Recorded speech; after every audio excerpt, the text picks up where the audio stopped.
Texas theme of late, especially with President Obama going to Texas tomorrow to tout job creation. Even former California Assemblyman Chuck DeVore is comparing the two states. He says, if California eliminated its state income tax, just got rid of it, its taxes would still be higher than Texas. Mr. DeVore is now with the Texas Public Policy Foundation, and he joins us now. Chuck, welcome to the program. I can't believe this. If California got rid of entirely its income tax, state income tax, they'd still be more heavily taxed than Texas. Explain that one to us.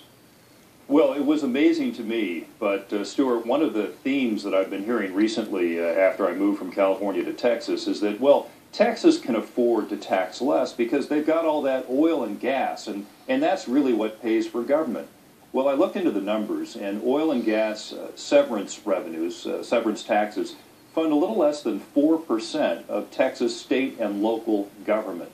Now, of course, California has a lot of oil, too, over 15 billion barrels in the Monterey Shale Formation. That's something like 2/3 of America's proven oil shale reserves. It's just that they don't let it come out of the ground, and if they did, they'd want to tax it more. So, I looked into it, and I found out that California taxes about 42% more of the share of state income than does Texas. And so California completely eliminated its state income tax with the highest tax bracket in America.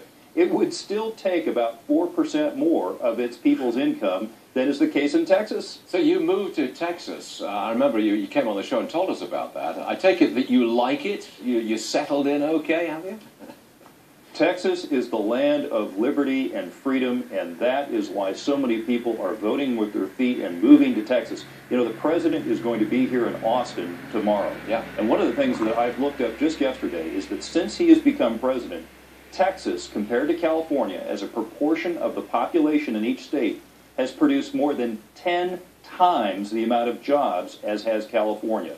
Well, 10 times. Why is the president going to Texas? Okay, Austin is something of a liberal bastion in the great state of Texas. I understand that. But why is he going to Texas, the land of free enterprise, liberty, and individual freedom? And he's going to push that message of government. It must be government is the agent of change. Government is the one that will give us more jobs. Why is he doing this? Well, I think because the press is obligated to cover what he says, and what he wants to do is create these centrally planned industrial hubs. He wants to raise the national minimum wage to $9 an hour. He wants to spend more money.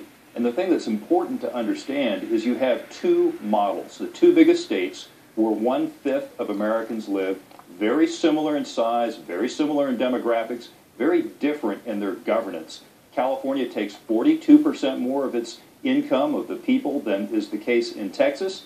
And if you look at the new U.S. Census Bureau figures for poverty in America, these figures take into account the cost of living and the value of social welfare programs. What you'll see is that California also has 42% more of its people in poverty than does Texas. So it isn't working. The Obama model is the California way.